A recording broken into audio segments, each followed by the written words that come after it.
a Amerika traži od Srbije da povuče trupe sa granice sa Kosovom. Pa pazite ovog bezobrazluka. Pa dobro, gospodo, gdje da ih pomjeri? U Mađarsku možda ili za svaki slučaj u Norvešku? Ili još bolje da vama predamo vojsku na čuvanje jer vi znate bolje od nas šta sa njom raditi. Povučemo vojsku i policiju, otmu nam dio teritorije, proglase nekakvu Republik Kosova, pa im ni to nije dovoljno, sad im smeta srpska vojska na teritoriji centralne Srbije.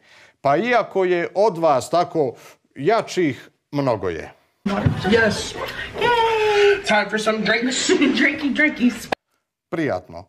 A kako bi bilo da mi vama tražimo da povučete vojne baze iz Nigera, Čada, Južne Koreje, Katara, Hondurasa, Australije, Japana, Iraka, Turske, Njemačke, Italije, Portugalije, Španije, Bugarske, Rumunije, Grčke, Mađarske, a i iz Srbije, to jest sa Kosova i Metohije. A onda kad to uradite, ukoliko zaista želite mir i stabilnost u regionu, zahtijevamo momentalno povlačenje američke vojske sa njihove granice sa Meksikom i Kanadom, jer njihovo prisustvo izaziva nemir i destabilizaciju cijelog regiona.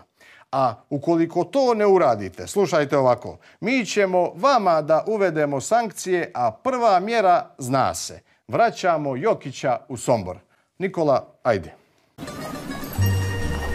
Iza mene je dugačak put i rani odlazak od kuće.